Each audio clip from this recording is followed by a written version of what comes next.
지금부터 한미 공보실장 공동 브리핑을 시작하겠습니다. Now we will begin the ROK US bilateral PAO briefing.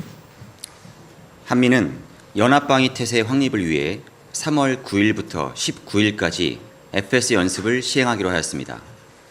The Republic of Korea and the United States will conduct exercise Freedom Shield from 9 to 19 March to further strengthen the alliance's combined defense posture.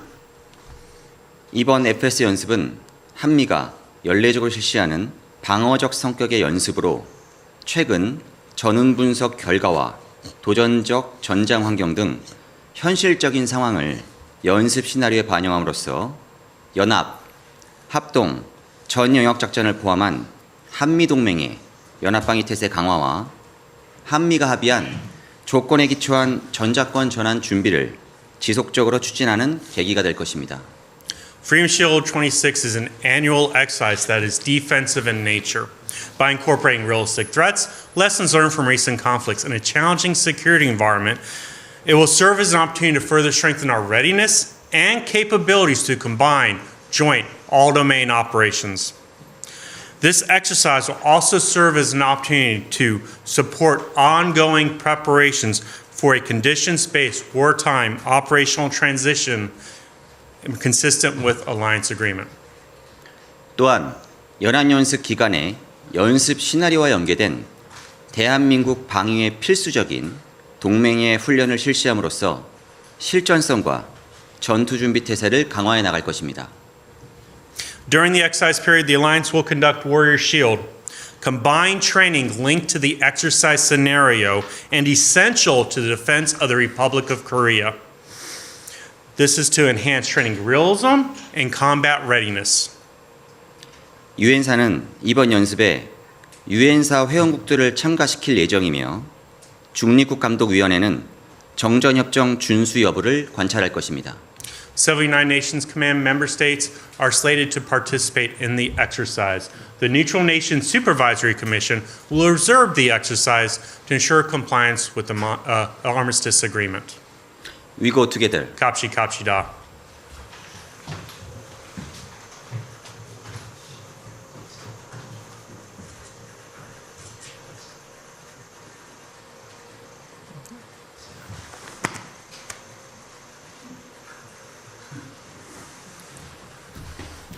그럼 지금부터 기자분들의 질문을 받도록 하겠습니다. 질문을 원하시는 기자분께서는 손을 들어주시고 제가 지정해드리면 회사명과 성함을 말씀하신 후 질문하여 주시기 바랍니다.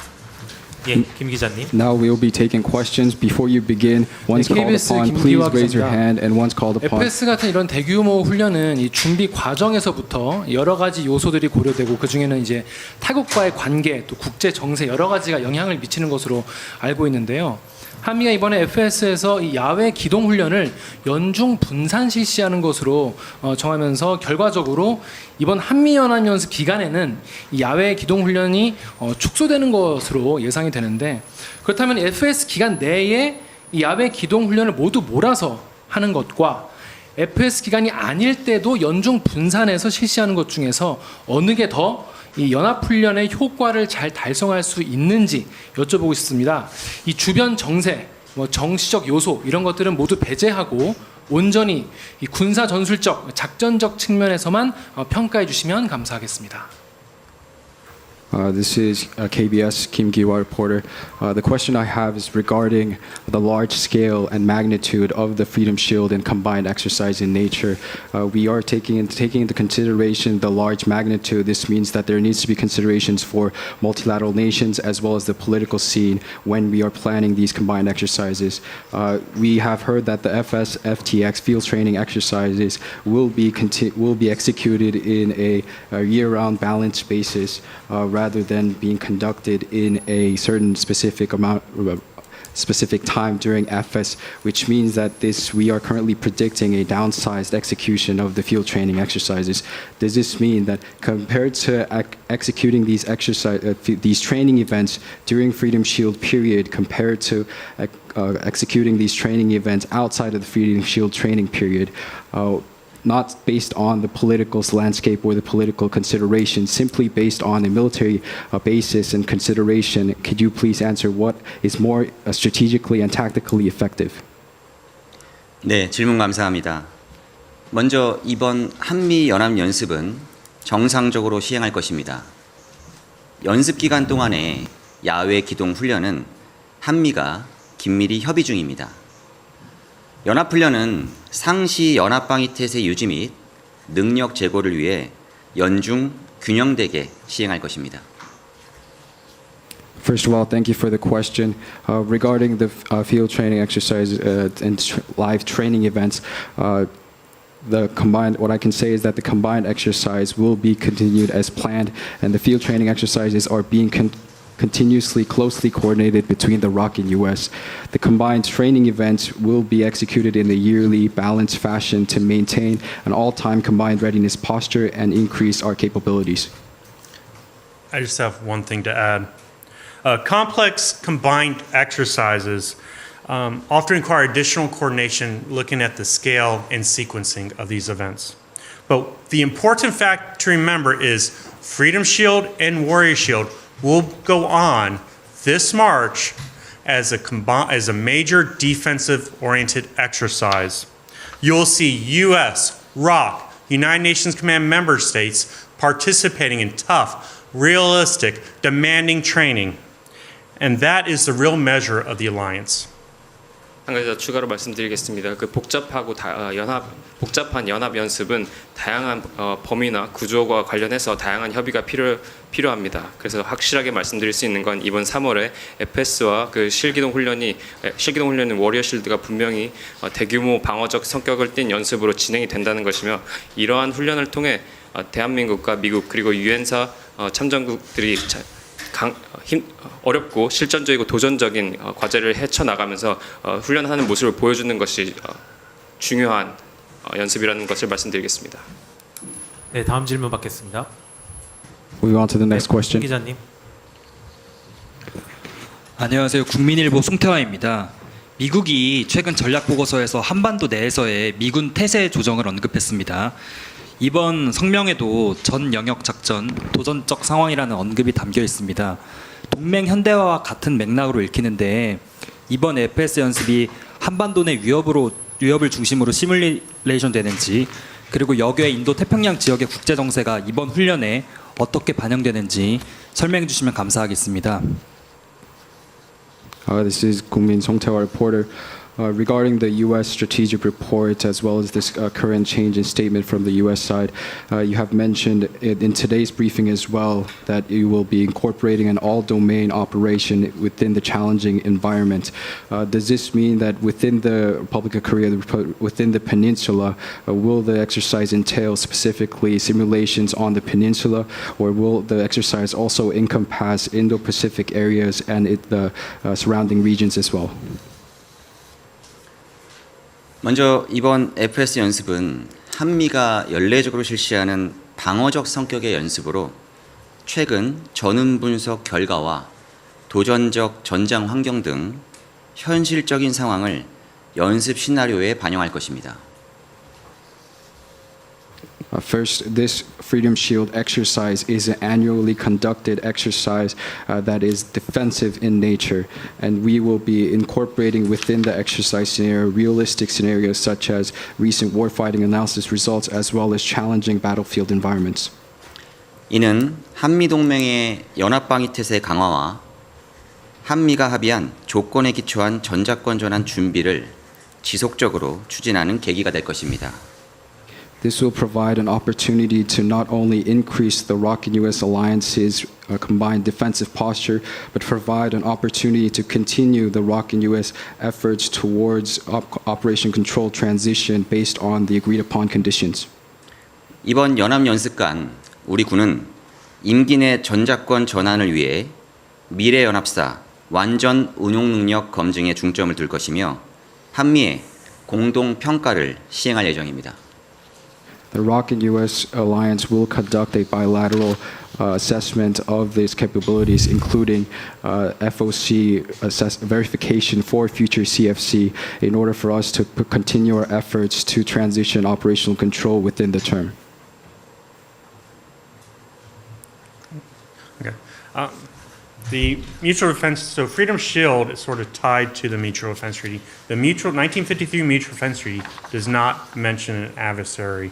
So we take lessons learned across the globe from the recent armed conflicts and incorporate that into the exercise. The OPFOR are living, breathing people that can help present unique challenges and situations for CFC, United Nations Command, U.S. Force Korea, and the Republic of Korea.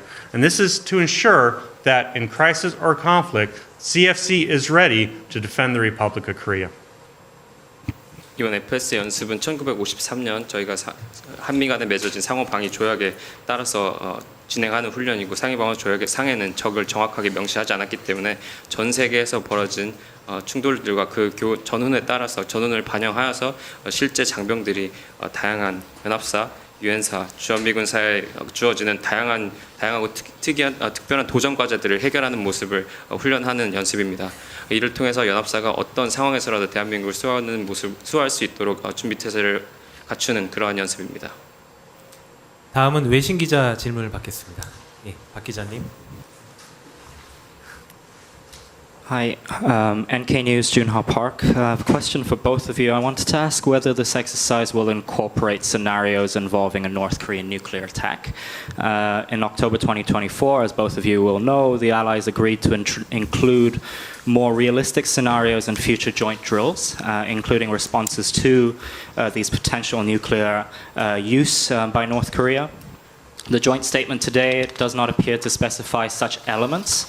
Unlike in March 2025's announcement of the Freedom Shield, there is no direct mention of North Korea in the announcement today as well. Is there a reason for this? And any explanation would be greatly appreciated. Thank you. NK뉴스입니다. 그 북핵 공격 관련한 시나리오가 반영이 되었는지 문의드립니다. 2024년 10월에 잠재적인 북한의 핵 공격 시나리오 가능성이 있음에 따라서 향후에 실제적으로 훈련을 하겠다는 말씀을 하셨는데, 이번 공동 성명에는 관련 내용이 반영이 되지 않았고 2025년 3월에 있었던 발표에는 있었으나 이번 공동 성명에는 북한의 핵 시나리오와 관련된 내용이 누락된 이유가 따로 있습니까? 한미의 공동 보도문은 한미가 논의하고 합의한 대로 발표하고 있습니다. The ROK and U.S. joint statement is given under close coordination between the ROK and U.S. and discussions. 작전 보안상 연습의 세부 사항은 공개가 제한됩니다. Operational security limits us from providing any further details on it. 다만 북한의 핵 사용에 대한 시나리오는 없고 핵 위협 억제를 위한 연습은 시행할 계획입니다. However, what I can tell you is that there is no direct scenario related to nuclear usage. However, there is a scenario regarding nuclear usage, deterrence of nuclear threats. Exactly. The exercise will focus on deterring DPRK's WMDs, which include nuclear weapons. And is your question regarding to the North Korea? Like I said, the Mutual Defense Treaty does not name an adversary. We're here to ensure that both the ROK and U.S. can defend the Republic of Korea against any adversary. 일단 말씀 방금 하신 대로 북한의 대량 살상 무기 억제에 대한 훈련을 진행하겠습니다. 그리고 아까 말씀드린 대로 상호 방위 조약상 적을 누군지 정확하게 명시하지 않았기 때문에 오늘 말씀해 드린 대로 대한민국과 미국은 주한미군은 대한민국을 수호하는 성격의 연습을 하도록 하겠습니다. 마지막 질문 받겠습니다. 네, 신 기자님.